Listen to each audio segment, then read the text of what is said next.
Hello, everybody. Welcome to Industry Insider. This is a podcast that provides in depth, one on one discussions about video games and what it's like to work in the industry. Discussions are hosted by me, Dai, a professional video game designer, and we're engaging in casual interviews hoping to educate and inspire developers of varying skill levels and consumers alike. Today's guest was a very special one. Would like to stay anonymous, so I'm just going to refer to him as Troll, or a nickname that we have for him. He is an Unreal Engine specialist, and he is an accomplished programmer and game designer of 8 years. So welcome to the show. Thank you for being on. And hello, how are you? Hello, glad to be here. Such a pleasure to finally get on a podcast with you. Oh, of course. I know we've worked together in the past, like on design documents and on small projects alike. So we're a little bit familiar with ourselves. But if if you can, just give a short introduction, maybe a little bit about your background. So hello everyone. Let's just call me Troll. I'm fine with that. I have worked with Unreal Engine ever since it's about 20 years now. And I started working with Unreal Engine 4 since 4.0, which is 2014 release. So that's pretty much 8 years now. And I've worked primarily as something called a prototype engineer, which is an amalgamation of a game designer and a programmer, wherein a game designer would give me the design document of a mechanic that needs to be implemented, and I would do a basic implementation in Unreal Engine's blueprints, which is why it's basically a new job that has spawned since Unreal Engine. And after that prototype is done in the blueprints, then it's sent off to a programmer team dedicated to optimizing it and making sure it runs as it should. So you're in a very important part of our industry, and frankly, since you're an amalgamation, you're like two parts. You're two very important parts of our industry. And so as a level designer myself, bouncing back and forth between us, it's very important that the documents that I receive and the stuff that I implement and the gray boxes that I put up, when I hand them off to you, what is something that annoys you when you get work? Something that annoys me is when a designer comes up with something that would be pretty much impossible to implement without severely degrading performance. Designers really like putting like very heavy systems into the games. Sometimes it's just to be trendy with the industry, and sometimes even those systems don't exactly make sense for a game that you need to do. And I'm sure you've heard it before. I've heard it a bunch working at Ubisoft. Was like, dude, just worry about performance later. Oh, when, especially when you design a system, you need to start working on optimizing it from the very beginning. Otherwise, you just be drowning in tech debt when the deadline starts coming in. Yeah, I mean, like when the hard deadlines come up, it's like we have to chop a bunch of stuff that we've implemented. We have to cut a bunch of things that are not necessarily our favorite things to cut to meet the performance requirements, to meet to make it run. There was a story, I guess an anecdote, yeah, but there was an experience that I had years ago at Ubisoft where they were like, well, this is not what X designer would have done. And I was like, well, what did X designer do? And they were like, well, they did this. And I was like, well, does X designer's stuff work? And they were like, no. And I was like, then you'll do it my way. Because, it's like basically running an empty file. It's like you're not going to get any work done that way. Like, yes, my stuff looks terrible. My stuff looks unconventional. My stuff is a little bit harder to run. Performance delta wise, we're probably looking around like 7 to 10%. But my stuff actually works. And I cannot stand it when people tell me things that they would have done if they've never done it themselves. Was there ever a moment in time for you that was like, I'm actually the subject matter specialist? Well, as something that's between the game designer and programmer team, it often ends up on me that I'm in the meetings for both those teams. So I will discuss with the game designers about how basically live implementing things, or at least planning how to implement something. And I would be live suggesting them what to do to improve the system so that they aren't actually painful to optimize, add on to, and so on. And later on, I have to also discuss with the programmers about what can be optimized, what can be cut off, what can be added on. So there is often a lot of conflict where I end up in the middle about what should be done, what shouldn't, what should be added, and so on. And especially when the two teams are just going on their own. So as I said about the optimizing things, like designers absolutely love to add systems for some reason. And it was quite often that I had to tell them, no, this system is pointless. It doesn't add anything to the game. And then the programmers would have pretty much the opposite issue, where they want to cut stuff off so that they would optimize things. And they have to basically be a mediator between the two teams so that they don't strangle each other, let's say so. Oh yeah, that's. Oh, I mean, I'm sure that that can be a very hostile, not a hostile work environment. That can be a very hot area of contention to be, is especially in between those two jobs. So we'll just move this along. But is there what was the moment that you knew you wanted to work in the industry? Was it like, let's say something like Unreal Tournament? Was that a game that you played and you thought to yourself, this is really awesome? Uh, Unreal Tournament is something that I played basically since it got released. So I think I had a few years before I discovered that like there's mods on the internet that change the game, add new game modes, occasionally even change the entire game around. And then I thought to myself, I want to make this thing myself.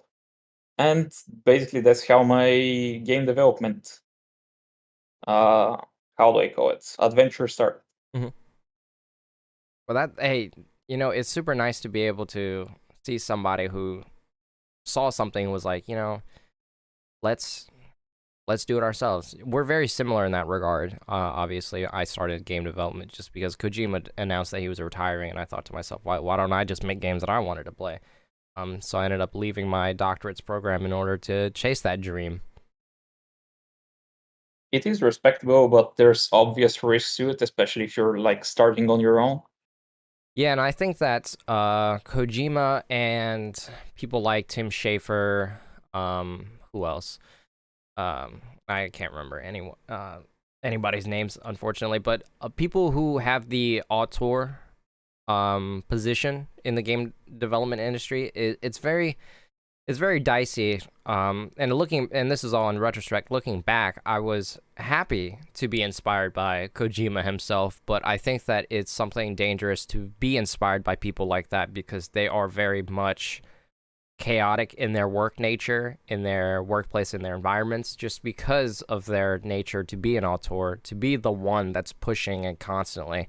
We're much where if I could go back in time and give myself advice, which would be the next question, if I can go back in time and give myself advice, I would tell myself, like, please look up to people like Cliff Bleszinski and Rod Ferguson, people who are actually specialized in one role instead of being spread thin across several roles. So one thing that I've noticed, especially with people with Kojima, is they end up creating games that have like a cult following, but it isn't a small following at all. And I think it comes down to he actually has a vision for the game, which is something that I feel like many games are lacking these days. I feel like it's become too formulaic, and just having a vision about the game. Death Stranding, it pretty much comes down to like a career simulator, but it has a vision, a concrete vision that the development team followed, even with his chaotic nature. And I actually really respect that. Oh, I respect that 100,000%, which is a lot of the reason why I'm happy that I chose him to be somebody who motivated me and to jumpstart my career. But other than that, like, yeah, his characteristic of being an auteur, so I'm not exactly sure how to pronounce the word. The chaoticness may sometimes lead to very slow game development times, which can be a problem, but at least you can be sure that the game won't just spin off randomly at some point and become something completely different. If the someone has a concrete vision to follow. Yeah, which is very important because there's a lot of times in game development where, as you know, of course, a bunch of people or a bunch of departments may butt heads, and that ultimately ends up in being what's it called? Designed by democracy, and instead of like having designed by one natural path or one path that somebody, one person, an auteur may have the conviction to follow all the way to the end, which majority of the time it ends up being better than not. But there are moments in time where obviously the opposite hold true. I think I would rather call such a thing like having a vision or a design philosophy, maybe is a more appropriate name for it. Something that you just follow throughout the development of the project and you don't stray away from it. Like a through line. Pretty much. But obviously that will have some. It will cause some conflict initially, but as soon as everyone's on the same page, I believe that you can actually create some games that have a cult following, but let's say they aren't conventionally popular. Yeah, like well, which go ahead, but I'm saying for example, like From Software games before they hit the mainstream, of course. From Software. We could talk about that in a little bit. I'm not exactly familiar with them. If I have to be completely honest, I'm not exactly a Souls-like person. I've pretty much been a shooter guy all my life.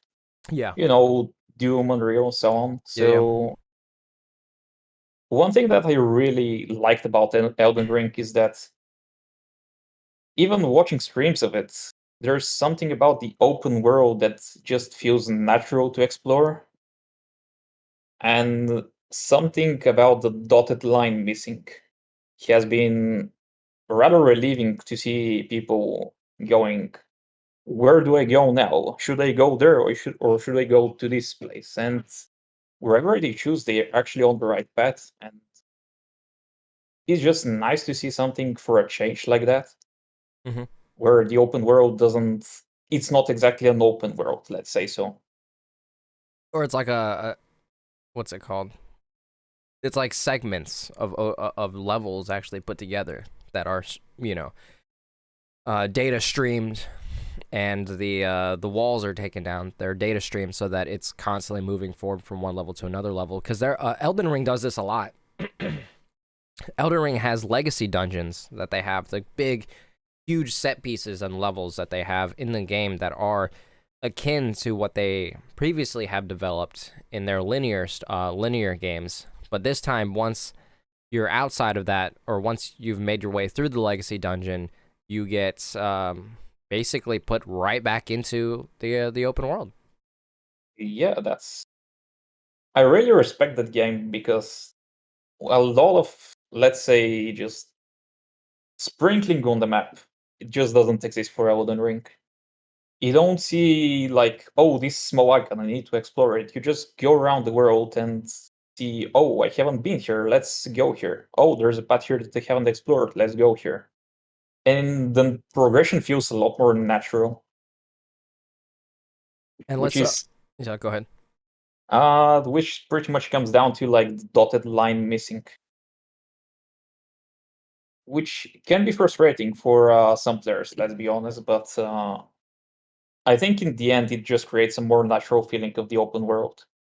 Well, I think there are a couple systems at play for it. I had actually was DM'd this question, staying on the open world topic. I was DM'd this question, and somebody had tweeted out, I think it's going to be at least 5 years before open world games get to the level of Spider-Man Miles Morales and Horizon Forbidden West. PlayStation is really ahead of the game. Jeez. And then they sent that to me in a DM and said, "What are your thoughts on this?" So I might go on a little bit of a rant here. So I apologize. And I thought that Jesus, there's something in my throat. Pause. But there's 3 categories that I would like to rank open worlds, or 4 categories, my bad, that I would like to rank open worlds design in, so you can interject if you disagree or agree with any of this stuff. Number 1, rewards. Number 2, technology. Number 3, exploration and the desire of it. And number 4, optional content, longevity. And I had quoted and I had said that Elden Ring and Breath of the Wild do amazingly in them in through each of these categories, even though their technology is seemingly years behind that of something like Miles Morales and Forbidden West. Rewards are something that you need to give the player, but you can give them too much, right? So Breath of the Wild's creative solution is to give them the same same item over and over and over again by implementing the weapon duration system, which was a hot topic of a lot of people's reasons why they dislike that game, but I digress. In turn, this allows the player to be rewarded often by staying meaningful. This also creates a situation where combat then becomes a management system, and that means that it can be completely optional at times, and oftentimes it's better to be optional, thus incentivizing exploration. So exploration lets the player use the host of skills and abilities that Link, and of course the player in Elden Ring, has his arsenal through, and dungeons and other things. All of that stuff culminates in having having an effortless hand in letting the player choose their own decisions while also simultaneously rewarding them and letting them feel like they're more inclined to explore.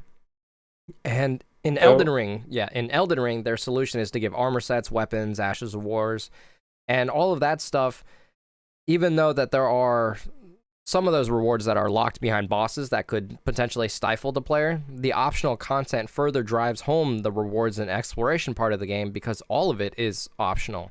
So there's a lot of things in RPGs and open world games that are very annoying, is that there's a grind element to this kind of stuff, so XP and or weapons or other things.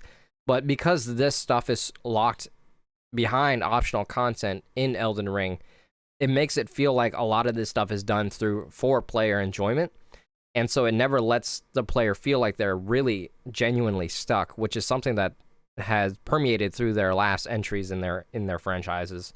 So anyways, and that's how I felt about Breath of the Wild and Elden Ring. Even though they are what I feel like they're only a couple years behind, I feel like conversely, Miles Morales and Horizon Forbidden West are a couple years behind Elden Ring and Breath of the Wild. So I use Elden Ring and Breath of the Wild as like the mainstay for open world design and just in general keeping players locked and engaged. So on the topic of Breath of the Wild, since we quite went past the topic, but the thing about weapon durability systems is something that I feel like has been designed intentionally. It's basically, instead of incentivizing the players, it forces them to use a new weapon. Yeah. Or another thing is, it also allows them to think more about how can I make the world help me in this situation, for example. A lot of like highlight clips you see of Breath of the Wild is just the world interacting with each other, and you don't even really need a weapon to do that. But it also comes to the frustration of some players that, oh no, my favorite weapon broke. Now what am I gonna do? Which happened for me a whole lot. I was like, wow, this broadsword broke that's only useful for 25 attacks. Broke, and I got upset. So I found it that combat was optional, and I ended up spending more time trying to navigate around these arenas or around these areas of contention. Makes sense. And also, the exploration part is something that should incentivize players, but without just having a hard point in a direction. So, with Elden Ring, with the unexplored paths, unexplored caves, and so on, I'm not sure if you even see them on the map. Again, I haven't played the game. There are map for caverns and stuff. There are map. What's it called? Map decals and map designs that look like a catacomb, but for the majority of them, they are hidden. So Yeah. yeah, you do have to go out of your way to find them. Yeah. And another thing you said about levels. Yeah. You know, leveling in the basically in every RPG at this point, it's honestly become a bit too forced inside the games. Where I played a little bit of Assassin's Creed Origins and in the beginning, and I remember just going around this castle and going behind and backstabbing of an enemy, but they were actually like 10, 15 levels above me. I'm not exactly sure. And I only did 5% damage to them, which then led to them alerting everyone and then me reaching going back to the checkpoint. And that was rather frustrating that I felt like the open world was forced against me and it was really disincentivizing me from exploring anything. Yeah, and I think that Assassin's Creed does a lot, and obviously it's a new Ubisoft franchise, but I think they do a lot to funnel the player into the golden path, which I'm going to use the Insomniac's version of the golden path, which is the story, right? And they like to funnel players into that golden path and then give players optional content, and then of course mark that optional content on the screen so that you're able to see how much that you can do. And I think that design is, I think, designed by addition, whereas Elden Ring and Breath of the Wild is designed by subtraction. I think that design by addition is what players are finding friction with, in exploration, in combat, in rewards, and just in everyday traversal of the game. It is pretty much as I said about the dotted line. You have these things appear on the map, and these this other side of the map has nothing on it. So please don't go there. Or there's just enemies that have skills instead of a level number. And you just think to yourself, okay, maybe I shouldn't go there. And you just go on a straight path. And it makes the games feel a bit too linear while they're trying to boast about being an open world Mm-hmm. in a way. So it has made me frustrated a bunch of times. I think I would much rather see like the levels locked as it was, let's say, in Assassin's Creed 1. Yeah. You know, you have hard walls that cover everything, and I think I'd much prefer that than just having an open world that goes, no, you take 10,000 damage, you die, go back to the checkpoint.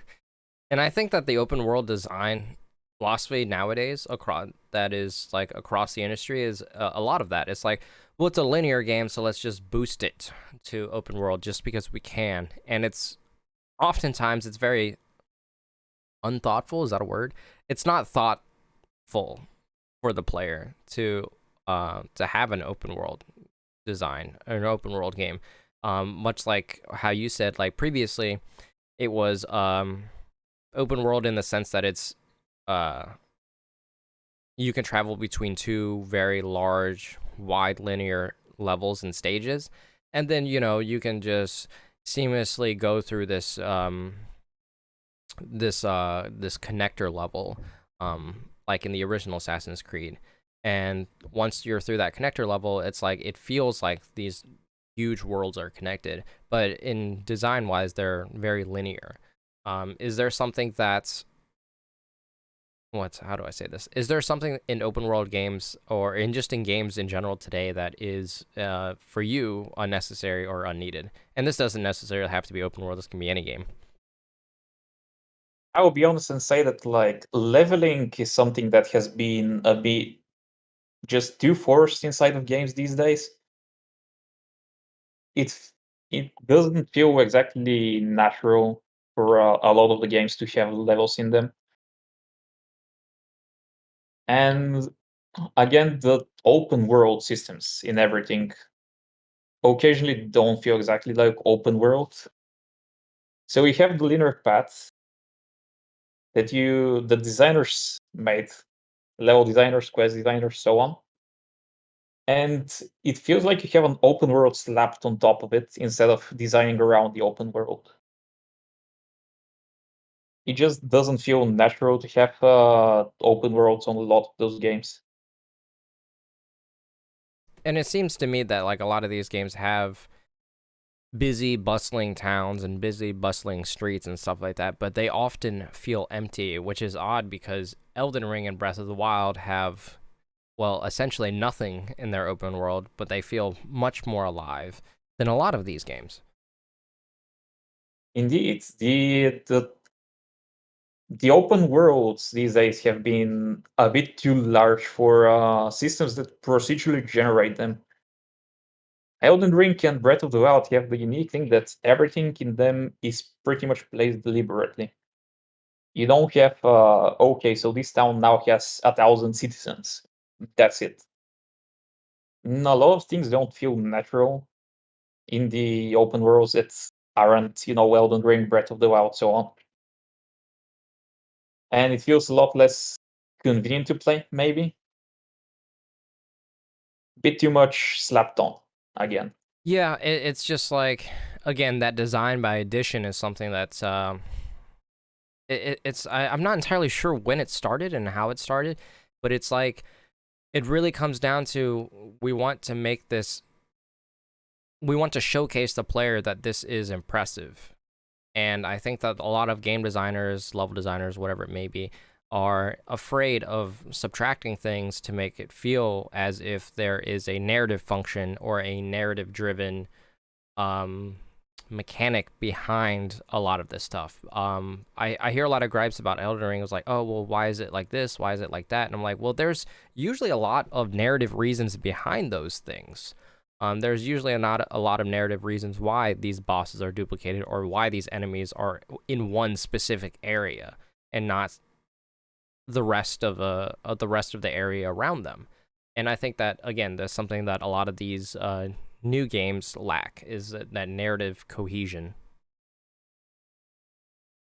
Which narrative cohesion can also be put down to like the deliberate placement of things instead of procedurally generating them. So, could you remind me what was the first part of what you said? There was something I really wanted to talk about in there. Design by addition. Design by addition. No, it was something a bit after that. Uh A showcase, showcasing the yes, yep. showcase. Showcase, that is right. A lot of the games these days have just started showcasing graphics most of the time instead of exactly showcasing interactive systems. Or it has been the creep ever since the world started being streamed in. I feel like instead of, let's say, instanced, hard loaded. Which is actually odd, which is not odd, but which is actually fascinating that Elden Ring actually does that. It loads the entirety of the game, and it just like dithers the where areas of interest in while you're near it, but it loads the entirety of the game from the jump. It does make sense, but the thing about the open worlds is that everything started becoming more and more massive, but since you need like exponentially more resources to fill it in with quests, NPCs, so on, points of interest, and many of the developers just decide to either ignore that part or procedurally generate them, which often leads to the worlds feeling way too empty for the scale they're at. It's something that you can fall your eyes over for a few hours, but then you go back to the game and you're like, okay, so I'm on this linear path. How do I fast travel from this point so that I save myself 10 minutes of staring at the desert, basically? Yeah, and I think that that is a great segue into into the next question. Obviously the elephant in the room, that not the elephant in the room, but like the big piece of news that came out this last week was Unreal Engine 5. So how do you have you had a chance to play with it, and how do you feel about it? I have actually had a chance to play with it since it released the first alpha of it. Yeah, I've actually had a chance to play with it back then as well too. I think that was somewhere around 8 months ago. I'm not exactly sure. It's been quite a Um, while. yeah, it was like no, it was this time last year, I think. It was more than half year, but less than a full year, I feel. Maybe let's just say fall of 2021. All right, that's fine by me. So I have had a chance to play with the engine, and it is very impressive. my PC is not the top notch. It doesn't even have an RTX. It's a Ryzen 2700 and a GTX 1070 Ti. It's not top of the line, and it wasn't back then, but it's pretty decent for 1440p gaming on most games. So I've been using it. And running Unreal Engine 5 on it has been pretty much a marvel. Just seeing a lot of those graphical improvements and even RTX-like graphics on a graphics card that doesn't have RTX. And it has been very impressive. But at the same time, I feel like with all the open world, as I said, it's just gonna make people feel like the worlds are emptier.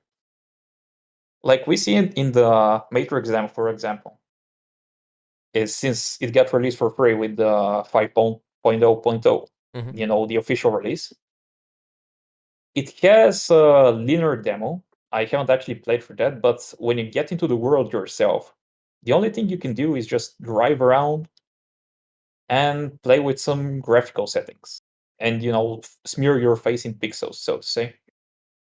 But it just doesn't feel like there's a focus on gameplay. And I feel like gameplay is starting to lose its. A lot of the games are less gameplay and more about spectacle. Mm-hmm. And you have obviously a spectacle fighter, but it's pretty much just an overload of VFX that you have done, visual effects that you have done from your own gameplay. While majority of the games just feel here's your big open world, go play it. Can your jaws drop to the floor? Thank you. And that's pretty much the game. There hasn't been much innovation in gameplay, and I'm afraid even with Unreal Engine 5, in all the tech it adds, it pretty much adds it for the toppest of high end of graphics and doesn't show gameplay enough. I feel like that's something that's just being lost these days. I think that we've hit. Even Sorry, go ahead. even if we take a linear game, for example, Doom 2016, it's the most linear game that's released, I think, pretty much except Call of Duty, it's the most linear game that got a really lot following, a lot of hype around it.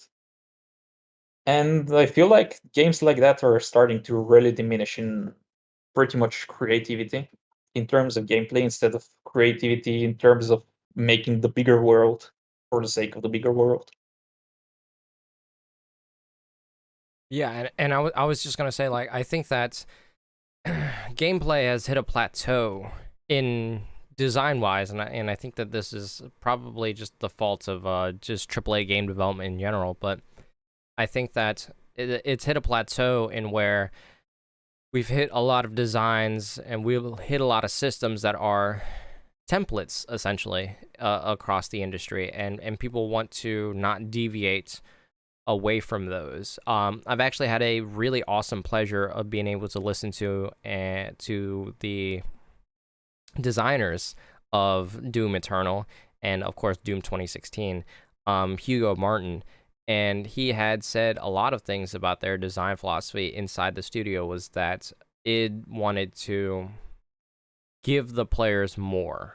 Like, they have said that it's boring for them to go for combat to be shotgun, shotgun, shotgun, insta kill, shotgun, shotgun, shotgun, kick, shotgun, shotgun, shotgun, XP, and they wanted to, I guess, not re-innovate, but they wanted to doll up that experience to make the player feel like their combat is actually dynamic in the sense that they wanted to create enemies. They wanted to create systems that were more like shotgun, swap to rocket launcher, double jump, platform, dash, chainsaw, and then execute. And to them, they found that it was much more impactful to the player in a linear video game to have a combat system that is essentially dynamic. And that's where they implemented skills and things like that, where it was much more of like the leveling system that you were complaining about earlier. It was like just skills. Essentially, a bunch of them are optional, but skills that allow the player to change and interact with the combat system. Indeed. Since I haven't played third now, I've played 2016. It was a few years back now. Mhm. But a lot of the combat in it has been you have your box standard shotgun, Yeah. you have a standard pistol with infinite ammo, and then you have a rather large arsenal of weapons that you can choose for specific enemies. I remember having the summoner enemy in there, which is just fast moving, stops for a while and shoots at you, but it was really satisfying to get the Gauss cannon. I'm not sure if it was that. With the longbow upgrade. I'm not sure about those names, but it was just very satisfying to predict the summoner where they're going to go and just blasting them with this empowered shot, and thus getting rid of a very important enemy that will otherwise annoy you for the rest of the fight due to their mobility and pretty much sporadicness, if I can say so. Otherwise, having the some large enemies that dash at you make the rocket launcher really dangerous weapon to use. And a lot of the combat really comes down to choosing the right weapon for the situation, which doesn't leave a weapon behind, more often than not. And that's, I think that a lot of just the other side of the games, the open world, comes down to stealth a section. If you fail the stealth, combat it out, and you pretty much never choose a different arsenal, I feel like. Yeah, and even in games like Elden Ring and Breath of the Wild that I mentioned earlier that I praise very much, there are large amounts of sections in the game myself that I stuck with one weapon or stuck with one armor set or stuck with a certain play style, whether it be aggro, more defensive, magic based, or whatever it may be. I find myself sitting in one or two zones of comfort in which I'm like, this is what I like, this is what works for me, and it has, statistically worked a lot in the past, so we're just gonna stay with that. And that's what I value about Doom Eternal and then Doom 2016 is that it's like their tutorial doesn't just stop at, their tutorial isn't just a level or just isn't a quest or isn't a singular expositional area, right? Their tutorial exists across the entirety of the game, in which they introduce new enemies and new characters and new mechanics and systems that force the player to change the way they're thinking. That's another thing about the tutorial in Doom specifically is that it just gives you the tools, but it doesn't exactly tell you how to use them. You obviously have some loading screen tips that help you in that direction, but other than that, it just gives you the tools, and then it's up to you to decide what's useful where. Yeah, and that goes back to the design philosophy of id Software. It's like Hugo Martin has said that the weapons in the game are more like how they thought about them is more like instruments, right? So how I would play a guitar may be different from how you would play a guitar. And I think that that's a wonderful design philosophy when it comes to boosting replayability of specifically the shooter genre. And I think that Doom and Doom Eternal are wonderful markers of the industry and where we would be going next. But just keeping on track for the Unreal Engine 5, I mean, is there anything specifically you're excited for Unreal Engine? I think Nanite and Lumen are great. And I just think the host of tools that they've implemented inside the engine are wonderful as well too, like animation mirroring, and a bunch of other things. Cube Edit. One of the things that I'm really excited about is their new procedural audio system. Mhm. I have played a bit with it, but it's something that really excites me for what AAA developers, or just people with sound experience generally, Mhm. have to offer with it. But another thing that I'm most impressed with, Unreal Engine 5. So, as I said, it runs on my 1070 Ti with RTX Lite graphics, but I actually tried running it on an even older PC. It's something that I call my server, but it's pretty much just an 11-year-old workstation at this point. And I tried running the Unreal editor under it, obviously with the new settings disabled, since they usually hog up a lot of resources, but Unreal Engine actually ran on that PC. And I'm really impressed by just how far and wide support is for the engine, especially considering that this server is pretty much just a first generation i7 with a 1 GB graphics card. And it ran the engine, it ran the editor successfully. I know it sounds a bit ridiculous, but it actually makes me excited for just how scalable things will be. I think the newest Unreal Engine will actually show its biggest power in, for example, something like an esports title, where you have a wide variety of support for things, and you can turn on and off the new tech. And then you would have, for example, a super low poly version of a map. And the casters would load a super high poly version with all the graphics on. And you would have someone who's on the esports trying to run at maximum frames per second. They would have really bad graphics that won't be nice to look at, but then the casters can make a really nice spectacle of the entire fight. And I think I'm more excited about that than having large open worlds that really bust up with just things plotted about. As far as I'm concerned, I'm not exactly an open world specialist. I'm much more concerned about making the game for the player instead of making the world for the player's eyes, for example. Yeah, so we're kind of, with that being said, we're kind of in the opposite spectrum, right? Like, as a level designer, I'm worried more about the world. So let's move this towards your specialty and less of mine. So in the shooter genre, you said you mostly spend in shooters. Let's talk about that. What are your favorites? Unreal Tournament, obviously, and I think I would point to 2004 being my absolute favorite amongst them. Mhm. And one of the things that I really respect about every Unreal Tournament that has come is the host of modding tools that you have available to yourself. And as a matter of fact, Unreal Tournament 2004 actually spawned 3 different, I think, rather popular games that we know to this day. Those being Killing Floor, Red Orchestra, and Rocket League, as a matter of fact. Wow, Rocket League. Yes, there Let was actually a Carbol mod Oh for Unreal wow. Tournament 2004, which you could play for free if you had the base game.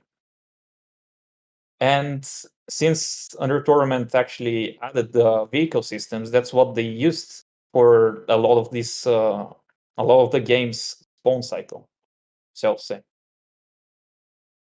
And Red Orchestra, while it's pretty much far from what's Unreal Tournament itself, an arena shooter, Red Orchestra is more on the lines of push point A, push point B, and it's World War II. So you have quite the wide variety of just games that spawn out of an arena shooter simply because of the modding tools. And that's one thing that I feel like has been quite lost in the industry today, having more widespread support for modding. I think that the industry is afraid that modders are, well, I don't want to say that. I think that the industry is afraid because modders have, not historically, but recently, have had a negative connotation attached to them. Which specifically in Bethesda's case. But yeah, I think that mod history is very important to the game because obviously one of my favorite FPS games of all time is Counter-Strike, which obviously that came from a mod of Half-Life 2. Indeed. Half-Life 1, Or actually. Half-Life 1, yeah.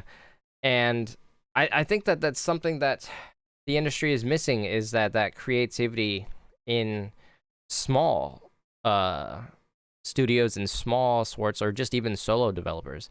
is that there is a lot of not unchecked balances, but there's a lot of untapped potential when it comes to having people who are in smaller groups that don't have to pass their work through a lot of hands, which is probably something we're familiar with, our both of us, is having our work checked over and over and over again and passing through a dozens of hands.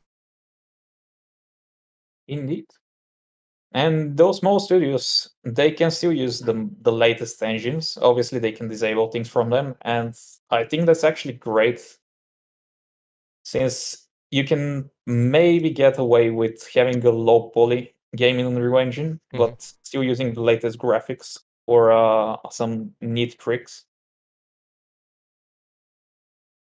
But in general, just modding has been, as you said, small teams just creating a game on their own and having. I can actually point to real-time strategies. Warcraft 3 is pretty much the most popular among them, that spawned Defense of the Ancients, and then that spawned League of Legends, which are both pretty big games. And that also came from mods. I believe you can trace a lot of the gaming today as mods in the things that actually made sudden success, so to say. Just things that aren't conventionally successful. And another thing that I feel like the the recent games, for example, I'm not sure if Ubisoft games even allow for modding. No, they I don't don't. believe so. They don't. Yeah. That is something that that's something that the company has a disdain for. Because I think that there is a negative connotation to it. Yeah. Inside that our specific company is that they think that modders are here to break EULA and here to dig up stuff about the game, and not, they don't see it as a creative endeavor. Well, you obviously have data mining that's trying to get the last drop of the game out.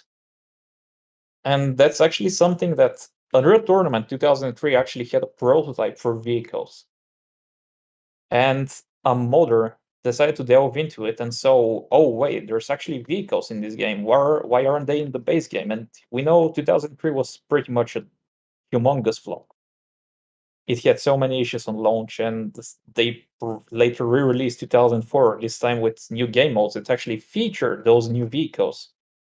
And while modders and data miners do try to break the last piece of the game, I think it can prove beneficial to everyone at the end of the day. And I can see how the industry in particular is very afraid of modders, but in my honest opinion, I think they're the future of gaming. Otherwise, we'll get quite a lot of stagnation. Well, you touched on a great point. Let's talk about the future of gaming. With Unreal Engine 5, actually. So this is something that I have. This is an opinion that I have not shared with anybody, but I will share this with you and everybody who is listening. I think that market consolidation is bad for people who are looking for their ways into the industry. That are looking to innovate. I mean, let's look at games like Journey and Abzu, and those guys are absolutely wonderful. They've won a host of awards, and they aren't the biggest creators. And frankly, half the time, or majority of the time, those creators often are laid off directly after that endeavor. But market consolidation, I feel like, is bad for these kinds of small studios and is bad just for studios in general. Whereas conversely, I think Epic Games is doing something that I actually admire and respect wholeheartedly, with my entire being, is that their philosophy behind the Unreal Engine, their philosophy behind Fortnite, which is about connectivity and being able to break down the barriers and walls of each individual platform. And I think that that's something that has to be admired, and I think that that's something that we have to utilize going into the future. Indeed, and Unreal Engine in general, Epic releases free assets very often, and they keep adding to the plethora of free assets that you can buy just get at any time, not just buy. And it really helps with indie developers kickstart their projects without needing to create programmer art, so to say. I admire them for that, but even then, I'm still afraid that Unreal Engine 5 will demonstrate something to the AAA industry that, yes, you can now do graphics even better and even easier, so go make the biggest world that you can. And I'm afraid that the AAA will focus on that instead of making a more interesting game. Mhm. A bit too formulaic, if you will. Everything has been following too much of formula. Ubisoft games with their open worlds, Call of Duty are some very big examples of that. And come to think of it, there actually hasn't been a sort of an arena shooter game that has been popular recently. You don't have a game like Quake or Unreal Tournament like it was 20 years ago being the main playtime of people. I think the I think the only arena shooter, if you could even classify this, would be Halo. That is popular Yeah, recently. indeed, but I'm thinking more on the line of something like 1v1 fights, Hmm. just duels. And I think it also comes down to game developers being afraid that servers will cost too much since you need to spawn a different instance for those 1v1s. Yeah, And I think becoming team based has made them just ignore the 1v1 space entirely. is that something that you want to see in the future? Is that the revival of the arena shooter? I would very much like that. And just if you make an arena shooter, please add modding tools to it. I beg you. Yeah, that's something that. Arena shooters have quite the opportunity to, if you make a good enough arena shooter with enough systems that can make anything, I think that you have the opportunity to actually see every game happen just out of this one thing. So a game framework, I think, would be the most exact wording about it. Mhm. Is there anything else you would like to see in the future? Or is there anything else that you're afraid of? More anything else that you're afraid of? Mm, I would say that hardware support is something that I'm afraid will lose its touch. Mhm. I'm glad that Unreal Engine 5 supports that new hardware, but if games are made to only run with the new Lumen technology, since as far as I know, it's very tough to run, and even people with something like a 2060 that has 6 gigabytes of VRAM is having trouble running the Lumen. I'm afraid that games will become a bit too locked up, so to say, for the sake of the spectacle. And I just want to see more just hardware support being out there and not locking the INI configs. I know a lot of people hate, especially people that aren't tech savvy. They hear INI configs and they're like, "Oh no, don't hack my game! What are you doing?" Yeah. And I just want to see that being more widely supported, even if it's not something that the general user will make use of. Since a lot of graphics today, I feel like, especially when it comes to post processing, there's a lot of things that consume a lot of performance while not having that much visual benefit. For example, chromatic aberration is something that tends to be on for many games, but you can turn off manually without an INI config, obviously. And things like depth of field are a huge performance hogs, but then your eyes tend to do depth of field themselves since you're not focused on the entire screen at the time. You only see like what you're focused on.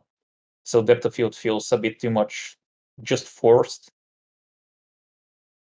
And things you want to see in the peripheral vision just because you're looking at the human in front of you, even if your eyes are to the corner of the screen watching something else happen in the world.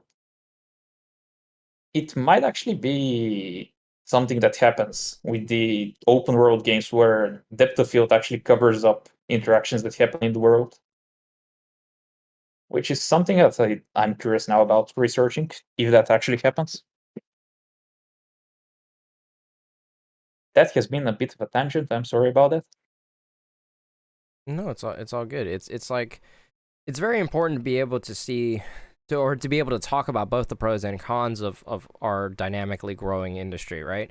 Because I feel like if we just focus on one thing at a time, or we focus on growth, or we focus on getting games out to as many hands as possible, or catering to this or to that, or even just subjecting ourselves to new monetization systems, I feel like if we just talk about the positives, we just talk about growth, I think that is detrimental to our industry because it's completely being dishonest with, well, with our history, with what is actually has been dragging our industry down, or just frankly stagnating our industry, right? So things like you touched on, a lack of design freedom, the AAA game space just being too large and being focusing on trends. And I think that that's something that's, again, is dangerous to not disclude them, but to not include them in the conversation at hand. So I really value the fact that we're both talking about the pros and cons of our industry. So yeah, I'm thankful, and thank you for voicing your fears and about our ever growing lovely industry. Just as a last note about that, when you said talking about the pros and cons, every time I hear we now have this new lighting technology that looks so cool, and I'm like, okay, what about the older PCs? We now have this bigger world, and then I'm thinking, okay, how are you gonna fill it up? And we always have to talk about the other side of the coin. Otherwise, we are gonna lose something from the game. Even if it's another player or just more interactivity with the world. Yeah, So, and proceed.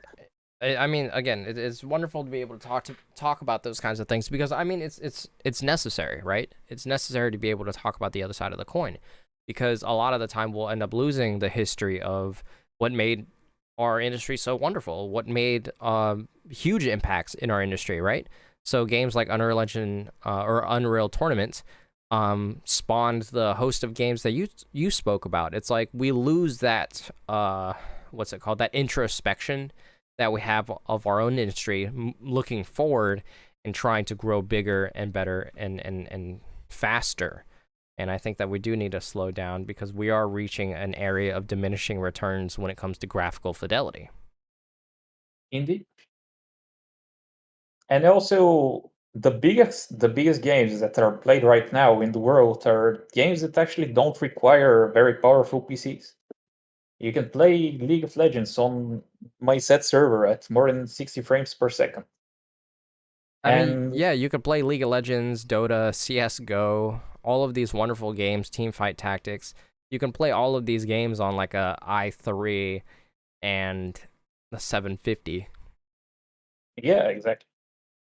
So I think that there's something to be tapped in that market, just coming up with something new, like Teamfight Tactics. It's just an auto battler, but for PC at this point. So it was interesting to see an innovation that doesn't require, an even bigger open world, for example, or even newer lightning tech. It's just something that spawned out of thin air, basically. What was it actually? Auto chess in Yeah, Dota. auto chest. Yes, which is also another mod, coincidentally. Oh, I didn't know that. What was it? I didn't know that at all. It's a custom map. It's a custom map for Dota that some guy made, and that's what spawned all the auto battlers, auto chess, teamfight tactics, and auto chess in Dota, obviously. Wow, I did to think that it was a mod of a mod. I Indeed. never that has never crossed my mind. And that's why I'm saying that modding actually brings in the biggest innovation in the gameplay specific side of things. Mhm. And that's something we need to see more of instead of bigger open world. Well, thank you again. Thank you for talking about that kind of stuff. I just wanted to ask you another question. What are some of the resources that have helped you along the way? And I just want to spend a little bit of time diving back into our history just a little bit. I know you and I have great respect for Epic Games. They have helped me along the way a whole lot, and they hold a huge part in my history. And then of course they've held a huge part in our history, which is as a working relationship, which is that we met over Unreal, or we met over Epic Games' products and stuff. So actually, I want to cite you as a source, as a resource that have helped me along the way. So thank you so much for that. Welcome. Thank you for also being part of my life in some ways. Your consultation has been invaluable to me. Yeah, and it's so funny that how we met was over a video game. And frankly, to be honest with you, that video game has had quite a huge impact on the industry, especially on the Unreal Engine 4 aspect of things. Um, so let's talk about that. Let's talk about good old Paragon. Let's take a Oh, let's take a trip down memory lane, big dog. oh, you're hitting me in the heart now. Yeah, I'm sorry. I'm sorry. But Ah, yeah, we met over a wonderful video game, and you saw my career trajectory shift in real time. And again, your consultation and our collaboration in design documents and of course small projects have been uh, invaluable to me as well too. I'm glad about that. But for learning resources, I think you said it in the beginning. I think the first thing that actually started with me learning the Unreal Editor back 20 years back now Hmm. was actually my father, since he actually printed pretty much the entire documentation of the Unreal script before it was C++. So he That's had the entire documentation of Unreal script that's so printed wild. out. That's crazy. And instead of having to just go around, wikis, because back then the internet was really painful, specifically for my country. A lot of the things were still dial-up, so pages loaded basically minutes per page, especially on a documentation wiki. So having that on hand was really helpful. But in general, just asking my father about how I should do things, how he has been a very big learning experience for me, as in, how do I say it? A learning assistant, maybe, since he was what actually advised me a lot about what to do and how to do it. I'm pretty sure that he's a lot of the reason why I'm actually doing things optimized now instead of having to. I can run my project on my server, but if it wasn't for him, I maybe wouldn't be able to run it even on my nice PC, if I have to be completely honest. Hmm. So communication is very important among the development, no matter a small or a big game. Actually, specifically for a big game, but just it's invaluable. A one main team still needs to communicate at some point in time, And even for the minor things. and that's so funny actually. This leads into one of my effortlessly leads into another question I had was, is there such thing as over communication in the companies that you've worked for in your game development history? Is there such a thing? Over communication, I'm not entirely sure. I have been communicating with two teams, and I'm trying to think of an example of over communication because that word is currently all over my head. Oh, communicating too much. Communicating to a point where you're essentially beating a dead horse, or essentially Oh, yes. trying to drive home a point that you already understand. Yeah, designers really love to, like, you tell them, no, this system will not work as you think it will. And they start explaining, no, it will become even better like this, and so on. please add this to the game, implement this, let's ride out. And I'm like, okay, I'll implement this, and then it doesn't work. And I'm it's things like that I'm actually mediating. I think actually I played very important part in mediating, just making sure the designers and programmers don't go at each other. Since I can just quickly implement something a designer keeps in mind, for them to see it doesn't work, no matter how much they think it's gonna work. So that's one thing that over communication has been really a problem for me specifically. But I really have to thank Unreal Engine for that, for just allowing the blueprinting, the debugging with that is so useful to see where things are going wrong, and making quick iterations isn't that painful at all. And especially seeing how things flow, it's a lot different than seeing it on code. Yeah, it's So yeah. Sorry, go that's ahead. why that's why I don't think over communication has been a problem for me, because actually Unreal Engine helps a lot with creating the prototype for that, to I just prove the designer wrong. Yeah, I think it's it's so funny when you say that. I feel like you're not targeting me, but I feel bad. I feel bad because I'm that guy, Well, not specifically that guy that you're referencing, but I'm that guy that's like, let's try to add more, you know? And I feel like, to me, on my side, I don't think there is such a thing as over communicating, because I feel like until the point is made, until it is, what's it called, until it clicks in somebody's head, I think that that's really more important than anything else. Because, as you and I both know, working in large teams and working in teams in general, it's very important to have cohesion between all moving parts, right? So when you have two teams specifically that you work with, that you mediate between, I mean, is it hard to get everyone to row in the same boat at the same speed? Well, since I'm in the middle, that helped me. I was the one that actually made the rowing the same speed. I was making sure that the programmers don't have too hard of a time implementing things that I have made, and I have made sure that the designers don't add too much to the pile of the programmers having to optimize. So that has been, I think that my job just really doesn't have an equivalent right now. Mm-hmm. You have a lot of the design team, the story team, for example, the programmer team, the level designers, and I think just being in between them all helps really a lot with making things calm between the teams. And as the industry grows, do you think that it's going to be more commonplace to have a position like yours? Because essentially I mean, as far as I know, you're the pioneer of this job. You're on the forefront of this market. I don't know anybody else that does the job that you do.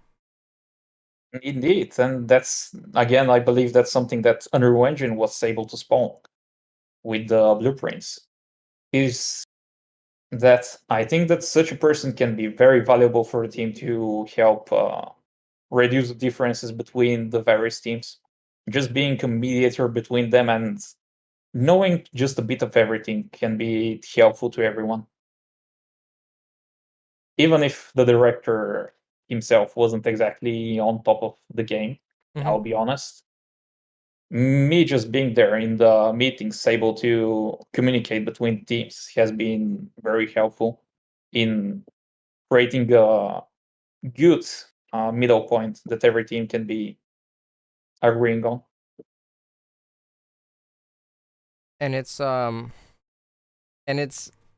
so fascinating that you said that you cite that you're the reason why everybody's rowing in the same speed. And I feel like since I'm on one of the teams that you mediate between, it's like, for me, it's very hard for me to get to everybody to row at the same speed and row in the same boats, essentially, because because there's always not a need, but there's always a fear that what I'm doing is not big or good enough, right? Because they're, like you said earlier, it's like a lot of the industry is relying on spectacle, and that makes my job, these trends make my job infinitely harder because everybody wants prettier things, everybody wants more things, everybody wants ray tracing, even um, in every game, and it's hard for me to be able to communicate, articulate, or even be able to implement a lot of this stuff to match these trends. Do you think that something like ray tracing, or do you think that this spectacle is detrimental to game development on a wide scale, or do you think that the spectacle is here to stay, and that this is something that's the bottom dollar or the bottom line of consumers? It's more important to reel them in monetization wise than it is to cater to the developers. That is a tough one, but generally things are formulaic because they sell well. Yes, You know, which you create an yeah, Assassin's Creed Origins, then you have Odyssey. It's not exactly a different game, to be honest, just a different thematic. setting. Yeah. Yes. So a lot of things come down to basically just following a formula and then adding the latest and greatest on top of it. And there hasn't been exactly gameplay innovation in everything, which we talked about earlier. Hmm.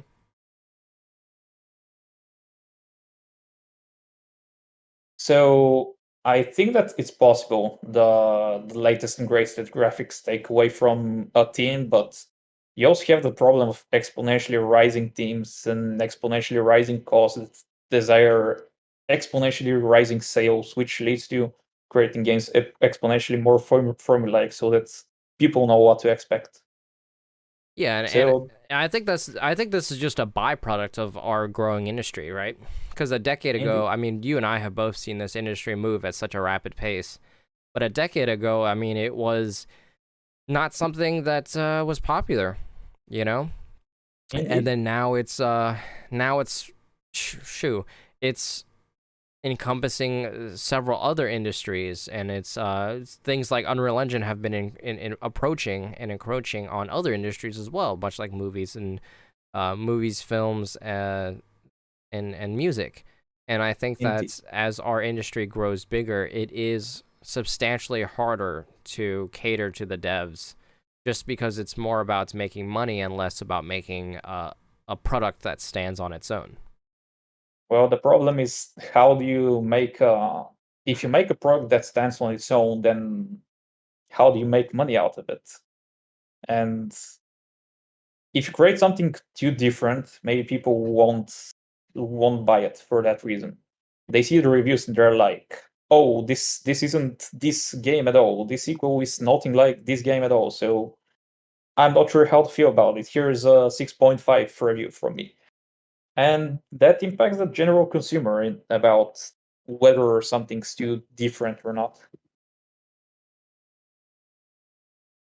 Yeah, but I do also think that if I really don't want to put this on indies, and I don't want to put this on like FromSoft, because FromSoft is a is it's a very niche example of doing of deviating from the formula, and then somehow it has exploded upon the mainstream. I mean, Elden Ring sold 12 million in 1 week, which is frankly unheard of for something of that caliber, or of developer of that caliber. I think that in general, the gaming industry being at large like this is it's a beast, you know? Like it's a beast. It's we have created this. We have created this with games like Call of Duty, with games like Dota, League of Legends, Fortnite even have contributed to this. So I think that it's inevitable to that we'll see a plateau in gameplay systems, graphical fidelity, and just in general innovation, that we're going to have to break it down and bring it back to basics. Indeed. I feel like we're rapidly approaching that point. And I'm more excited to see about what the indie space actually brings with all the new engines now that Unreal is actually free to download. Not to sound like an advert, but it's free to download, free to use for the first million. So that's opening a lot of windows for indies to pick it up. And especially with the hardware support, I think we can see a lot more new innovation without needing to create their own systems for too many things. Yeah. So looking forward in the next decade, I do want to ask you, do you think that photorealism is going to be tangible in the next decade?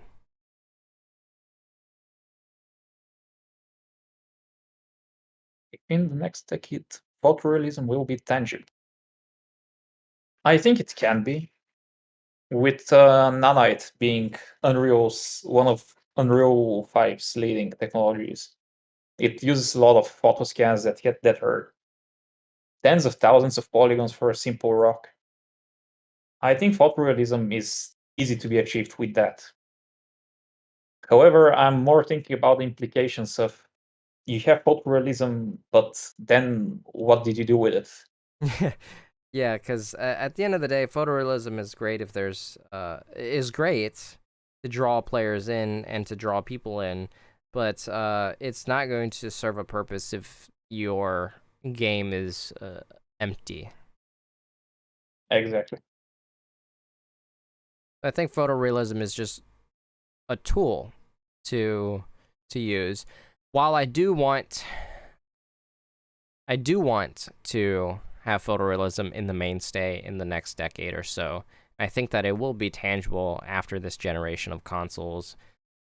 I think that I think as we approach the uncanny valley, I think that we do need to take a step back. Because there's a lot of issues with, and I've said this in my consulting work to to plenty of small time developers. I'm sure you know the ones that we've spoken to. That's photorealism and graphical fidelity it's hard. It's an explosive barrel. It's a barrel of dynamite, because as things get better, it takes longer to implement these patches. It takes longer to implement new content, right? A lot of what you touched on earlier is like the games that are most popularly played, the games that generate the most revenue are ones that run on essentially toasters and Samsung fridges, right? Like Yes, and those are the ones that are updated most frequently. indeed. It is a lot of what, like we talked about Paragon earlier, but it's something that actually suffered from the photorealism creep in a way. Is that the assets it had? What was it? 39 heroes released for 12 million, I think was what they said. And Yes. so the cost per hero comes down to really a lot, because you have a lot of modelers, a lot of shader work, a lot of particles that have to be created with the insane graphical fidelity that was Paragon. And the game actually had just no skins at all that really interested people. There were very few skins that actually changed any effects. For while League pumps out, I'm not sure what the count is, but pretty much every patch has a new skin that has new graphical effects, new everything, really. So the games do suffer when it comes to constant updates. And I think that actually modding can also suffer from that in a way. Mm-hmm. Since you might have a mod that you maybe could create a new hero for Paragon, but it's not going to look like it's part of the world. It's going to look out of place entirely. If you didn't have a team of expert people behind creating the heroes design and so on. So going back to basics is something that I feel like needs to happen. for the games, but also I don't think it will happen because people still buy and play the latest and greatest all the time. Yeah, and I think that we have to strike a fine line as speaking from the AAA perspective. We have to strike a fine line because while we're in the business, when you're in the AAA business, you're in the business to make money. You're not in the business to make video games, which Indeed. is it's very unfortunate to say something like that. But like we have to make money somehow, right? It's a business, not a soup kitchen. So it's like we need to have these bigger and more bombastic games. And I think that that substance, that industry monetization, that this industry's, I guess, philosophy in the AAA space is very, very so much in its infancy. And I think that within the next decade, we're gonna have to go back to basics. We're gonna have to realize that like now it's got such a massive global appeal. What have we done to ourselves? You know? Aren't actually the latest games from the AAA, like Call of Duty Vanguard, was it called? Not Yeah, sure. yeah. I think that's what it's called. I'm pretty sure it had like very negative reviews surrounding it. Battlefield 2042. I'm not sure about. Sorry about the names. I'm just not exactly up to date with them. And that game was so glitchy on release, and still people had a lot of just negative reviews about it. Mm-hmm. Ubisoft Legion, Watch Dogs Legion, was it? Yes, yes, yeah, yeah, that one. If you have any opinions on that, you're more than welcome to share them.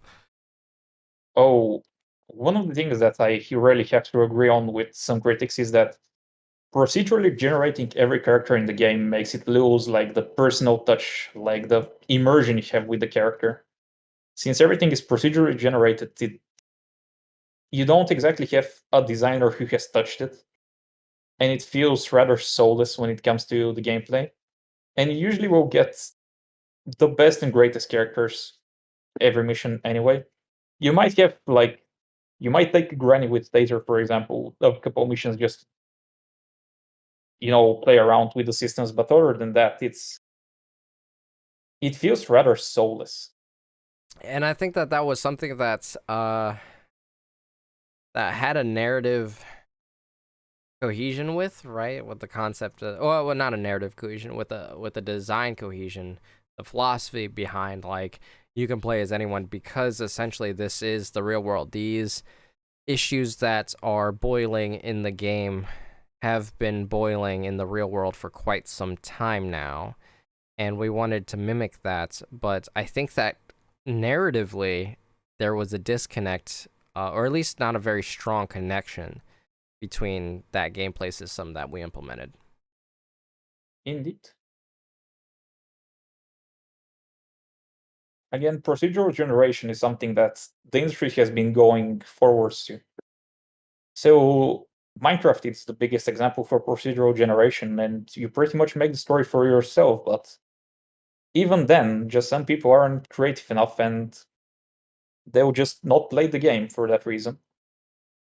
So you have pretty much the same thing happening with Legion, where you don't feel exactly connected to the world if it's random every time. And I believe the characters there could die. I'm not sure about Yes, that. they can die. Yeah, and you can lose them. So that gives you even less reason to really stick with someone. Because in Minecraft you at least can have like a house that you built for yourself. The bed is there.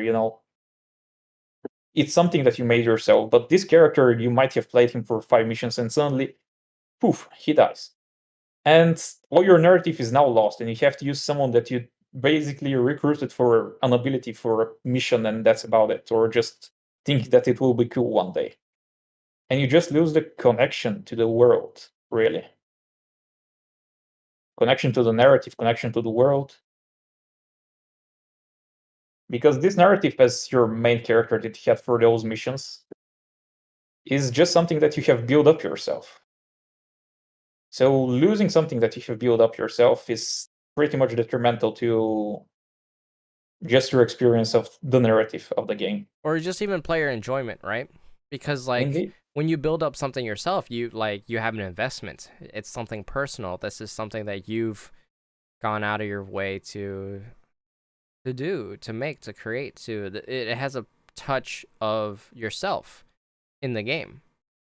And losing that is, like you said, detrimental because it really makes the player feel like they're starting anew again. And that is the last thing we want to do in a video game.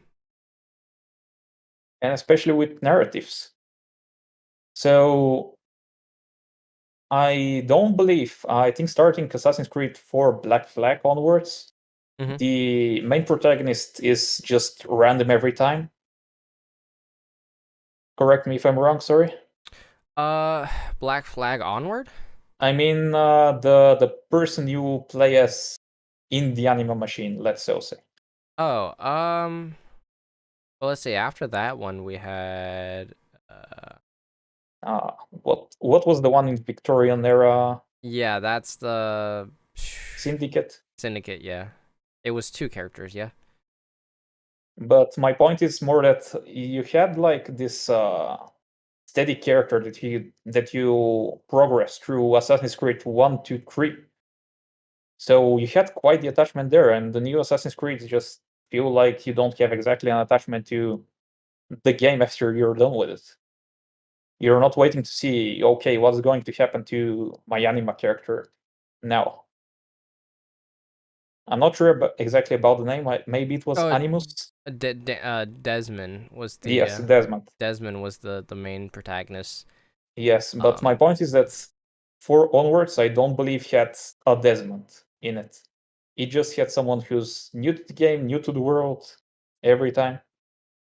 Yeah, it was a number. It was just like experiment 101 or whatever. Yeah, I feel like there needs to be gameplay systems that are narratively attached because then it would incentivize players to come back next time, right? Come back for Assassin's Creed 2 or 3 or 4 or 5 or 10 or 12 or 26, down the line. When we start creating things that are unattached from the narrative or just in general just unattached from many mechanics or systems at play, I feel like we're going to get to a point where gamers are going to see that this is just a cash grab, or this is just unfortunately this is a phrase that has been very popular recently, but this is a DLC. indeed. And I think that sentiment is going to continue to stay as long as the AAA space, well, essentially stays the same. Indeed. I think that's something that starts with 4 the most since, the killing of Desmond. I think 4 just, maybe 3 in a way, but 4 just completely changed Assassin's Creed. Yeah, At that point, four, yeah. you felt like it's more a pirate game than it was an Assassin's Creed. And Yeah. especially that you didn't have a Desmond to really care about. It really just didn't feel like an Assassin's Creed game. If they just named it Black Flag, I would have been fine with that. But just that, I think it's too much franchise, really.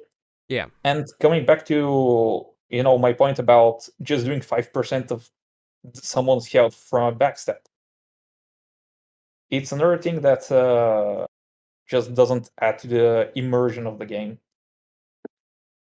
And the leveling, you're too high, you're too low of level. Black Flag actually did that a lot with the ships and the combat with the ships, where, oh no, this frigate is 17th level and you're barely level 3. Don't even try to attack it. And it's sort of spiraled down until it reached Origins and Odyssey. And the gameplay systems feel too tacked on with all the leveling and stuff, especially when it comes to just numbers and dealing damage.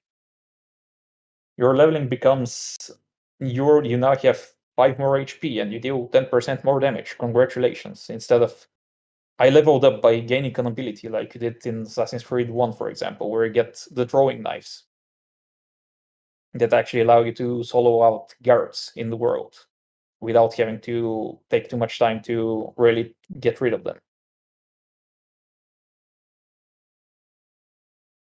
And I think that having leveling is like having leveling tied to like a numeric measurements instead of like a tangible experience is the incorrect way to do things, right? Because leveling, and you may have differing opinions on this, but leveling in video games started as a way to reward players, a way to keep track of your time, essentially, keep track of the amount of what's it called, the amount of engagement you have with the game. This started in games like Gears of War, which is one, as far as I know, the earliest example of leveling in a video game, leveling in a shooter game, essentially in a multiplayer game, right? Not leveling in general in a video game, because Final Fantasy and Dragon Quest, but systems like that weren't like when you level up in a multiplayer, it's for reward and engagements. It wasn't necessarily for unlocking new skills.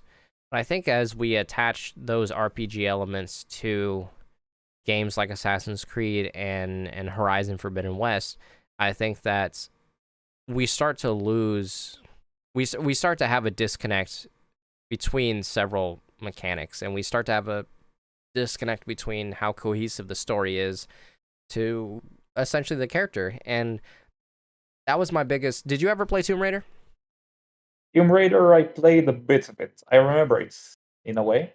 Yeah, that was my biggest issue with the reboot of Tomb Raider, was that there was a narrative dissonance between Laura and her, well, essentially what's happening in the narrative. Like, she, as soon as she finished crying in a cutscene, you would return to Headshot Island, and you would just ding, ding, ding, ding until you leveled up and got the skills you needed to unlock this barrier that very early on told you you don't have the skills, or you're not high enough level, or you don't have the tool for this.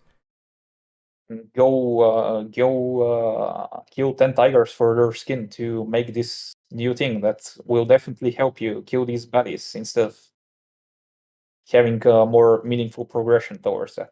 Which is something that they fixed in the third game, that that where the tools that you run across are necessary in the narratives,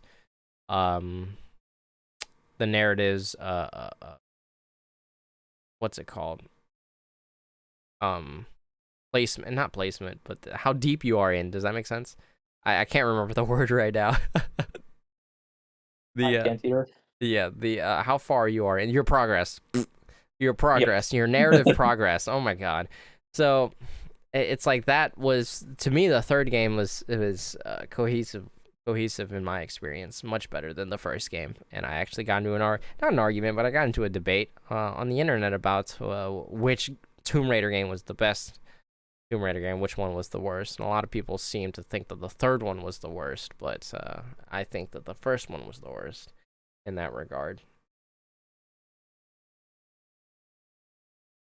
Well, I can't really comment on that. I didn't play the first game through the entirety of it, but really a lot of the games, when it comes to open world, are you stealth somewhere, backstab a few baddies. If someone accidentally sees you, go into combat mode until you get to the next section of the mission or whatever, and repeat that until the game basically ends. Especially with strongholds and so on, it just doesn't make sense to go like a combat build for something more often than not, since the moment you're spotted, everybody in the section knows where you are, and it makes things really hard to just combat your way through. So basically every time you're funneled into stealthing the game. And it's been something that really irked me in terms of open world. For example, a game like Prototype, that I hold in very high regard. Well, it didn't look the best. It just offered options for both stealthing and combat alike. Yeah, I mean, we could talk about that. What do what do you like about that? And what do you think the industry should learn from Prototype? Well, Prototype is one of the only games where you leveled up from just the abilities you gained. Prototype 2 added leveling in that boosts your abilities, but the first game was where you unlocked things progressively that you could spend your points on, but leveling was done entirely through yourself. And you could have the smallest health pool in the game, but still through majority of it.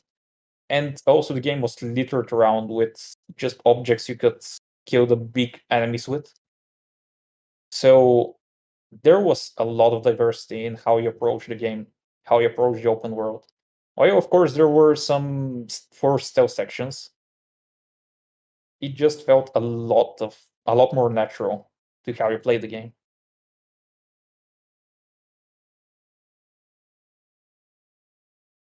That's I mean, yeah, I actually have fond memories of Prototype and Infamous myself too. And I think those gameplay systems in that game definitely help. Well, I mean, they definitely help break down barriers and reimagine what it is to have like a leveling system and reimagine what it is to have actual skills in a video game, right? Because a lot of times Indeed. skills are you do 5% more damage, or it's more effective in this area or that area, or you essentially unlock the ability, the optional ability most of the time, to have a different variance or different system or a different this or that. But it never really stops to think to yourself. The game really never stops and tells you like, please use our skills because they are like they're built from the ground up to actually be valuable, right? Because a lot of times it's like your in Tomb Raider, it was like your arrows are more silent. It's like, okay, well, arrows are a key mechanic to stealth, so how can they be more silent? You know, it should be things like more range. It should be things like firing multiple at a time. It should be things like arrow durability or the ability to always pick up arrows afterwards. So it incentivizes, it brings a level of risk and reward to stealth, right? Like if your arrows don't break on impact, you want to obviously conserve materials so that you go out and you fetch your arrows again, which means that you either have to complete the combat area or the stronghold in its entirety, or you risk yourself out of stealth to go and retrieve more ammo or retrieve the ammo that you just spent. And I think that things like that, those skills like that, are very important to games with RPG elements because it allows the player to essentially form how they want to play. Indeed. It's something about the Prototype's approach to things, because there you can kind of range things out, but more often than not, you have to be up and close with your enemy to really do damage to them. Or you have to be really exposed in how you do it. So it allows you to really just make your own gameplay system, while something like 5% resistance to explosions, for example, is not something that you make use of. And in a game like Tomb Raider, for example, if your quiver just gets more arrows, it's pretty much a no-brainer to get it, because you have now the stronghold of 10 baddies. If you have a quiver of 15, you can pretty much clear it, instead of if you had maximum 5, where you had to just actually get close and personal with enemies. Oh, that's what's up. We're moving this essentially away from games just a hair. What do you do on your free time? On my free time, Whenever you have it. What? well, I'm pretty much just always gaming or game developing. Recently, I've been actually working with an Xbox Kinect, as a Mhm. matter of fact, for Oh wow, what a name. What a throwback. indeed, but I'm using the Xbox One version of it, which is even more advanced now. And I have been working with it for a streaming setup, but I won't delve too deep into that. I'm not sure exactly when I'll do it. Mhm. I have an apartment moving to do before I do that. And pretty much that's about it. I have been playing a lot of Final Fantasy XIV. Have you been enjoying that? A lot of people have been telling me about it.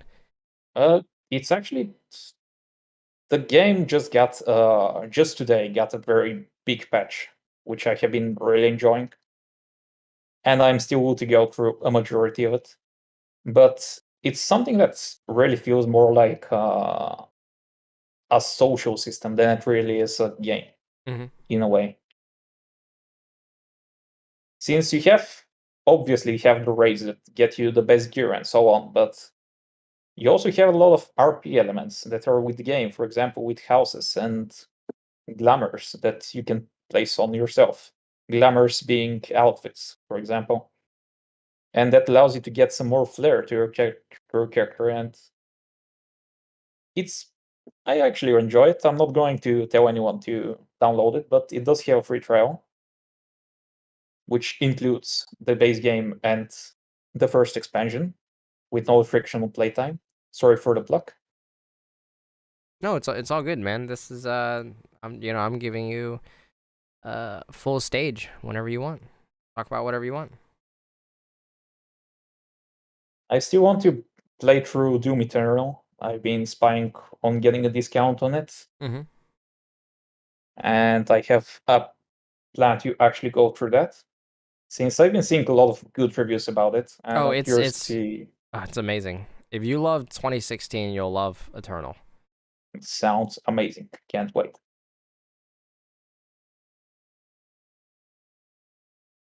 Yeah, well, I haven't really been playing much. I actually have been stuck on Elden Ring, to be honest with you.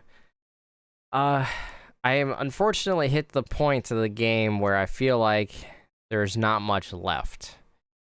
And well, that's absolutely normal. How many hours did you get out of it? 66. Well, a little bit over that, 70.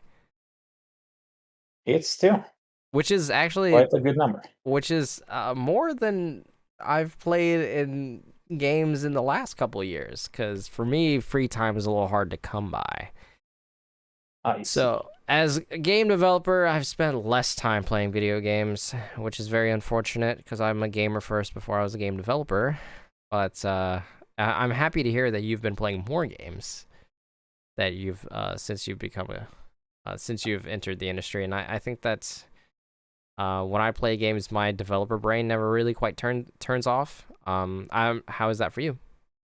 Oh, it's the same for me. I'm just thinking all the time, oh, this could have been better if this was a bit changed and so on. And it sometimes occurs because people are telling me, oh, I really enjoyed this game, and I'm just playing it and I'm like, oh, this has so many issues. Was there a game like that in recent memory that happened where everybody was praising it endlessly and you were just like, I don't see it? Let me go through my Steam library with a quick glance and I'll tell you. Oh yeah, take your time. Because I'm having trouble remember which game it was. That was.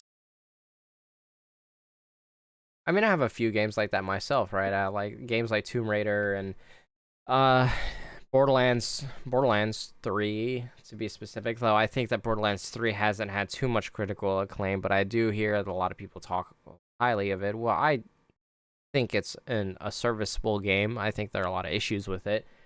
A Last of Us is another game that has critical acclaim, which to be frank with you, I think I'm being a little disingenuous here.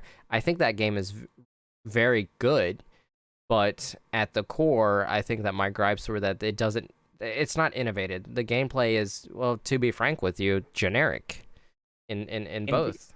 And I think that a lot of people boost the gameplay's what's it called? The gameplay's value by the presentation of the overall world design, RPG elements, crafting system, all of that stuff.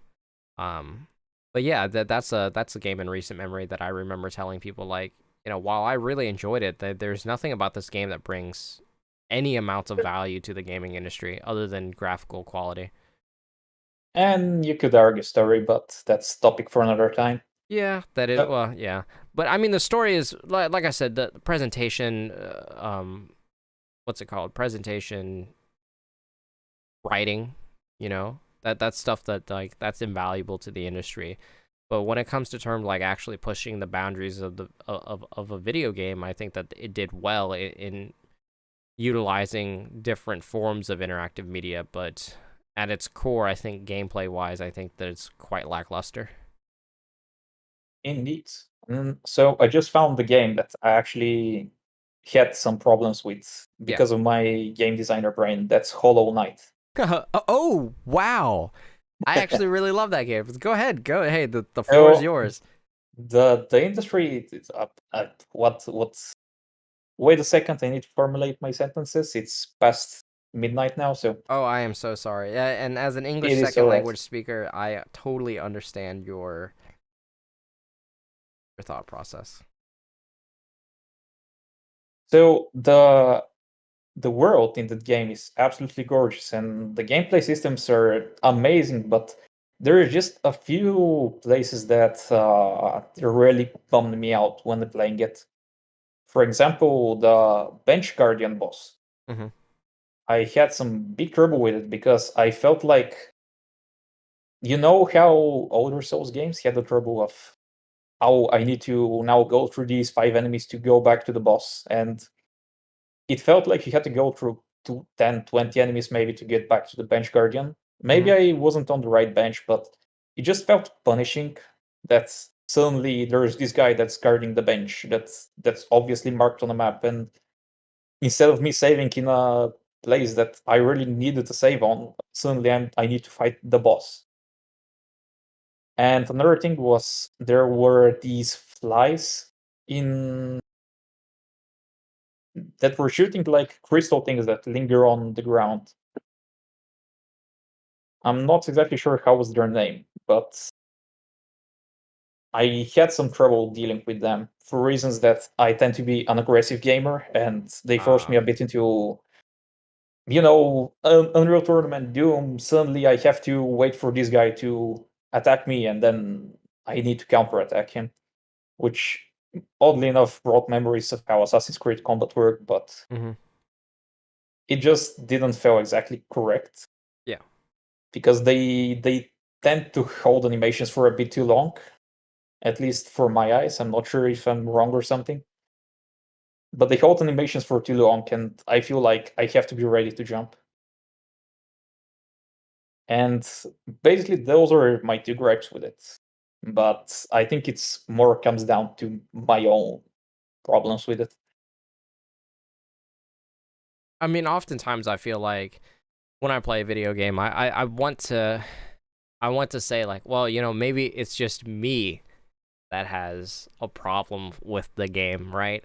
But I'm a very control heavy player, right? And I'm gonna explain this for you. It's like if it doesn't feel right, if it doesn't feel seamless, if it doesn't feel interactive, if it doesn't feel like I'm forgetting where the buttons are, if it doesn't feel like a natural extension of who I am and what my hands do, I oftentimes drop it, which is something that I'm very unfortunate to say this. I like Kena, Bridge of Spirits, if you haven't seen it or played it, but the movement when you control Kena feels like there is a sort of lag, or it feels like the game is fighting me, or in turn, I'm fighting the video game trying to do something as simple as movement. So I'm actually having a hard time playing that game specifically for that reason, which is odd because it has very high marks in the industry across the board on the consumer level. I haven't exactly played that game myself, but I can draw a comparison maybe to the early 3D platformer days, Hmm. Nintendo 64, Oh yeah. where there were a lot of bad control schemes there, or just confusing, especially when it comes to the 3D camera, because people were still figuring out things then, but sometimes it just feels frustrating when it comes to precise platforming that the developers back then really loved to do. So I can understand how controls feel bad. Or I am a big PSP player of some things, and since that console has only one analog stick and it doesn't have, it basically has two triggers. a D-pad, 4 buttons, and the analog stick for the gameplay. Mhm. And there's a lot of things that are cut off, and some shooters really suffer from that. But one of the latest shooters that came out for it, Resistance, actually had a control scheme that I've actually used myself when it comes to using the PSP as a gamepad for my PC. So it's just things that they're figuring out bit by bit. But when it comes to just seeing years of evolution in the gaming, and as you say, with Kena having some call it like tank controls, where you go forward, but actually your characters, because they're turned around, they have to first turn around and then go forward. Mhm. And that's something that can be really annoying. Yeah, it just feels like I don't know. I dislike having to fight a video game to play. And again, a lot of the time I feel like it's me, but it's like sometimes it isn't, you know? Indeed. And And sometimes with your developer brain, you're just wondering, is this me or is this actually the game? And people are praising it, but ignoring that one flow for the sake of the rest of the game being good.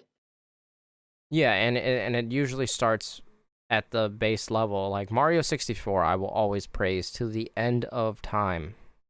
Love that game. They made Mario feel so wonderful just in the beginning area that there could be tons of design issues with that game, but gameplay was just frantic and amazing and controlled well, and that it ended up being possible that a lot of the design decisions that were implemented in that game could be completely overlooked because the game's control, the way you controlled Mario, was so fluid that you're able to basically avoid a lot of these issues. And that's one thing that I'm afraid for the industry right now, that you have this game that has the amazing gameplay and people are willing to ignore the rest of its flaws for the sake of it just feeling well to play. And I feel like feeling great to play has been a bit lost these days.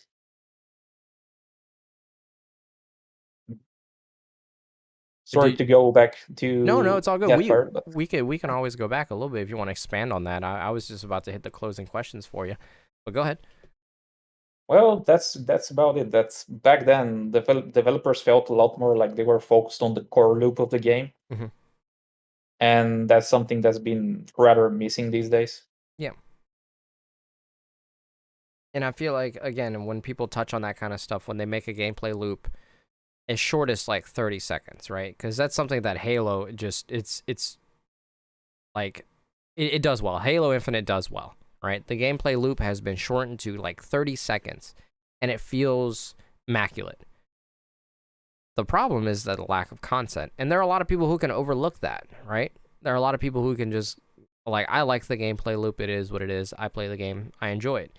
And I feel like if there was a balancing issue with a weapon or a gun, that people were able to overlook that. I mean, I played CSGO for nigh a decade now, and it's the same way. I've been through dozens of patches where they've broken guns and busted things, but because the core gameplay loop is so stellar that I'm able to overlook things like that just because, well, I'm having fun with the game. The game is just generally fun. Indeed. But anyways, moving on.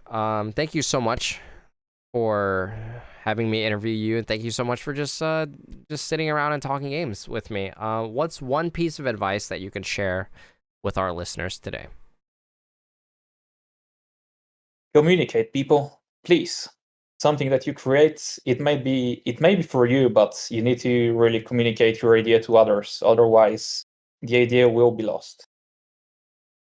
That's specifically more for like the creative crowd out there, but really make sure to communicate your ideas.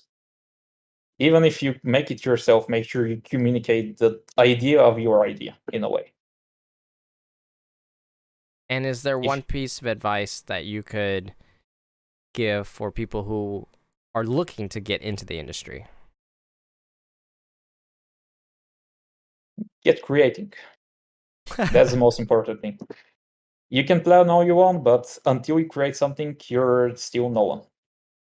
Yeah, it's a merit-based industry, and it's leaned away from degrees. And to be frank with you, I think college doesn't, at least speaking from the United States standpoint, college doesn't necessarily prepare game developers for the actual pipeline of development.